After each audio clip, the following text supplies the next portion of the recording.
Everyone's digging the fact that murals are popping up. Beaumont's been incredible. Being here this past week has been outstanding. I mean, I haven't run into one person that turned me off to Beaumont. And I've just been really enjoying all the different cultures and like being in a new town and getting a new creative energy. It's really cool, man. The people here, that's the key, you know, the people. If you got good people in the town, things starts to happen. It's a cool little town with a lot of potential for the art community, for the town to get more murals up and just kind of uplift the environment. We just have so much to offer. We're just growing. We're in the moment where we're like about to explode and just keep going. So this is just the beginning, hopefully for something bigger. And I cannot wait to see it.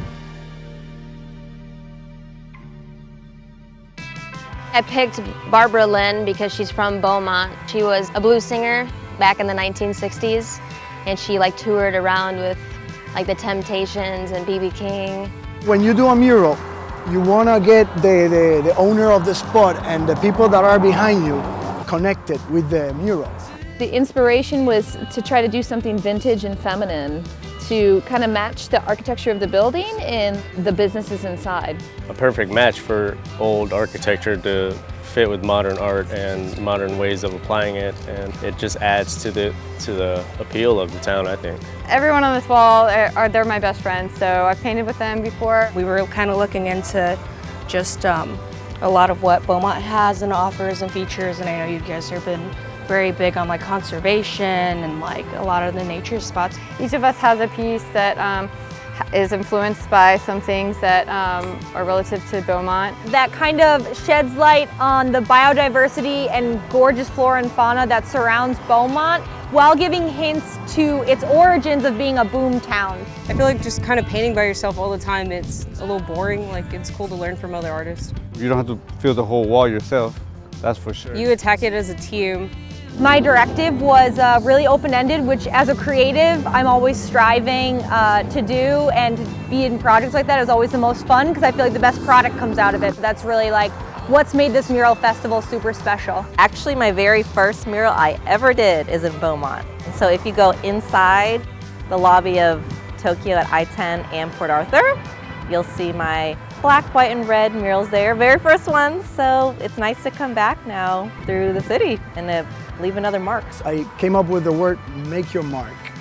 And because I make my mark, leaving my artwork here, you make your mark doing your work here, you know, so everybody, it's a good thing, you know, it's a positive message. And I feel like when one artist is successful, it lifts up other artists too.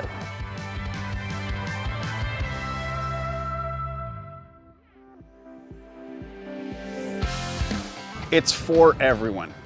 It lets people know that you don't have to go to a gallery to enjoy art. It's not something you can buy and it has like a functional value. Its value literally is to uplift, to bring people together, to inspire. That's like a good thing about murals is that you can share, you know, the things that are important that are part of that community. It brings vandalism down by like 95% when you put on a mural. It's just a universal language. We can communicate without using words. It's just a part of our lives that helps enrich us. When they see something like that, you know, it opens another part of their brain. They're like, oh man, I didn't even know that could happen. So like that, you know, later they're like, oh man, I could do something like this, you know? Make your mark and just do your thing and people will look at it. People will embrace it because that's the thing about art. It changes things, you know, it makes you think. Thank you for having me in your town, and yeah, I hope you love the art, and I hope it inspires people to paint more and know that the sky is the limit. You can do whatever makes your heart beat.